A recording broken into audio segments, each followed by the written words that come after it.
All right, everyone, welcome back. So today we're going to go over 4 ways that we can loosen up the muscles all the way around the knee. Okay, so front, back, side to side. What you're going to need is a band, a belt, because it'll help. All right, so let's go to it. Get right into it. Let's go to our back.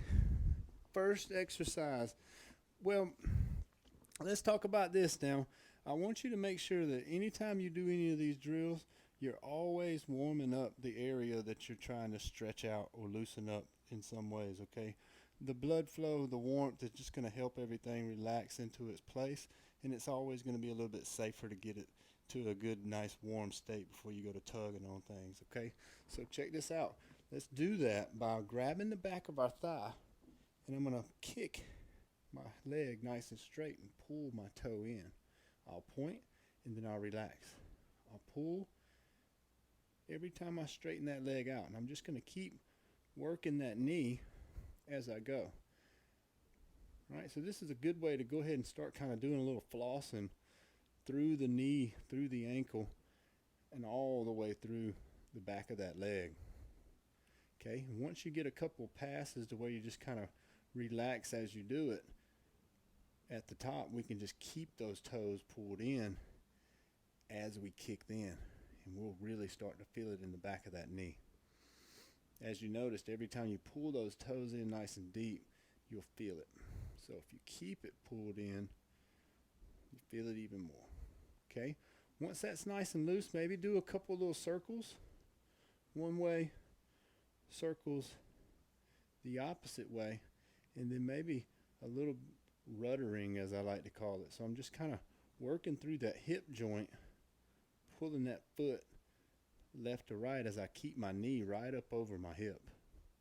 Okay, now from there, let's get to it.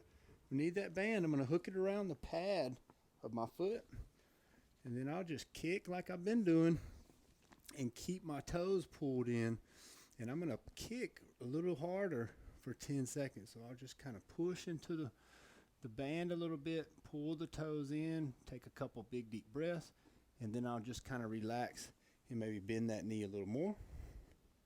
And that's how we get the back side of that leg. Okay, once you do this, you're going to feel it extremely through the back of the knee and the top of the calf and the hamstring, all right? So back of the leg, we're just kicking into the band maybe 10 seconds, or you could just hold there and take a little nap if you wanted to, all right? That's up to you. But let's go to the lateral side of this leg. We're just going to go right into a supine twist, pulling that foot over, right? But our main goal is to keep pulling the toes in, kind of like we always need to do when we're doing our supine twist. I'll keep this hip up a little high as I keep this leg walking back of the leg that's on the floor, right? And here, I can do that little kick, and I can relax. Kick and relax. You can hold this for 10 seconds like we did on the other drill, however long you want to do it. You'll feel this down the IT band a good bit, so just be a little cautious. Some of you are going to be extremely tight when you're working this lateral side. All right, now let's get into the top part of the knee where that quad meets, because a lot of times this hip flexor and this quad are what's tugging on that knee and making it super tight, and this is a great way to get it opened up from the floor. So this is a kneeling half bow pose. I'm just going to reach back and grab the foot I want to work with, and then I'm just going to come into this extended position as I kick into my hand a little bit. In the same kind of jam, I just kick. You can keep kicking for 10 seconds and take a big deep breath in as you do it, and then relax as you go. You can kind of come to the floor and then come back into that extension, or you can hang out here for as long as you desire. Just be really nice to yourself, okay? We're not trying to scrunch into our lower back as we pull our chest and head up and everything, because if I could, I'd get my foot as close to my head as I possibly can. My hip flexor is always going to keep me from that in my own body. So anyhow, from there, if we want to get the inside of the knee, let's go from a standing position. And what I want to do is just get wide enough to where I can do these lateral lunges, kind of Cossack squats like deal, where I just slide over. I feel that big stretch all the way through the top of my groin especially, but down through that knee if you need it.